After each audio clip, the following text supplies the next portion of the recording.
It's Super Bowl Sunday and time to go on the record.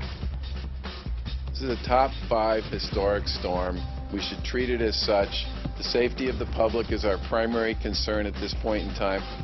Charlie Baker has his first run-in with Mother Nature. How did he do on the 2015 blizzard scale? Brookline Democrat Congressman Joe Kennedy III is here.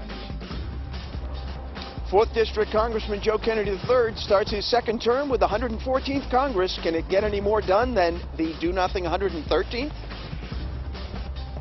I would expect and hope that the league would apologize to our entire team. And win or lose tonight, will the New England Patriots get any satisfaction from the NFL after Deflategate? From WCPP Boston, the inside word from Washington to Beacon Hill. Today's newsmakers are going on the record. Good morning, I'm Janet Wu. OTR's Ed Harding is on assignment at the Super Bowl. Our guest this morning is Congressman Joe Kennedy III. The 34-year-old Brookline Democrat was reelected to a second term representing the 4th District in November. Good morning and thank you for being here on Super Bowl Sunday. Hey, it's a pleasure. Thanks for having me. So what are your plans for tonight? What's on your menu? We, hopefully a lot. Certainly a lot of food. We will be watching the game with some family and friends. A dear friend of mine from high school that I actually played football with. We were never all that good, but it was fun. And be eating my way through the afternoon and evening and watching the Patriots claim their 4th Super Bowl. Well, I hope you don't have a lot of Seattle fans at that party. Switching over to politics, you used to be on the House Foreign Affairs Committee. Where do you stand on Japan negotiating with ISIS to exchange a prisoner for a hostage? This is not the first U.S. ally to negotiate. I think, Janet, look, when it comes to hostage negotiations, it's an extraordinarily difficult decision for any government to have to make. Longstanding U.S. policy has been that we do not negotiate with terrorist organizations around captives that are taken. Doing so would incentivize further hostage taking of our men and women in uniform or other of civilians.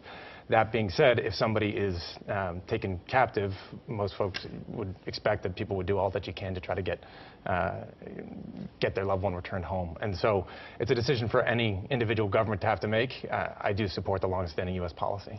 Do you think it waters down our influence internationally when our allies do negotiate?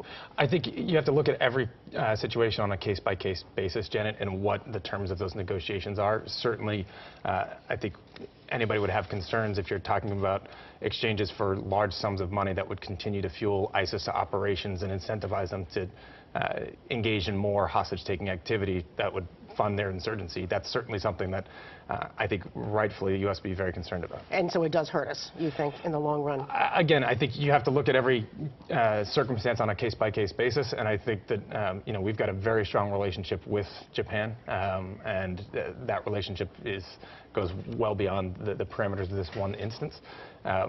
But I think it's a difficult question. I think we got to examine it individually. President Obama is sending hundreds of troops to Syria for training. Is this the right move?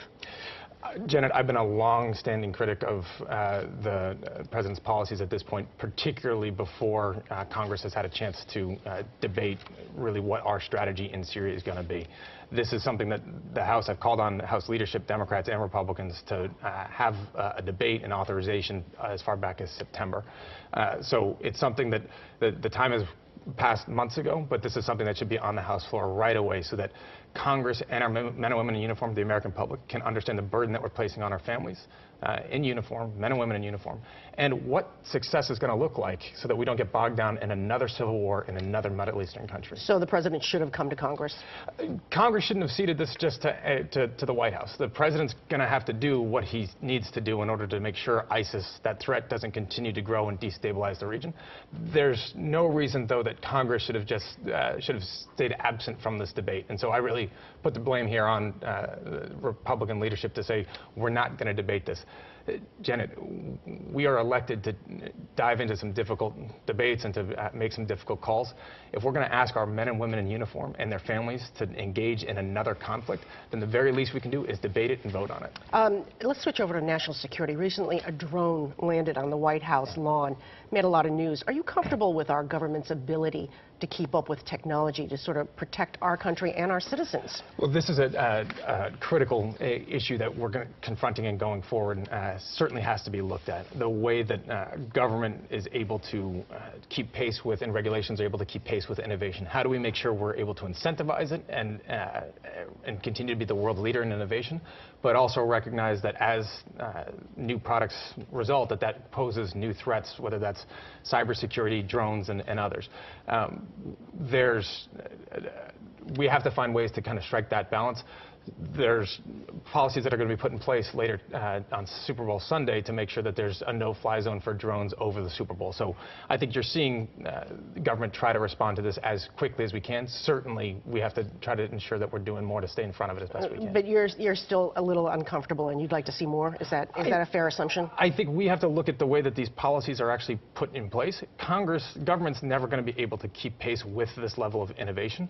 So you have to also understand, well, what structural reforms can we make in the governing process to incentivize, to ensure that we're either agencies or other regulators are able to do what they can to try to keep abreast of it as best we can. Okay, off national security, and guess where we're going? The pop quiz. There we go. And this week the theme is, of course, Super Bowl Sunday. Yeah, you got that right. Okay. Number one, explaining all that he has recently learned about the weight of footballs.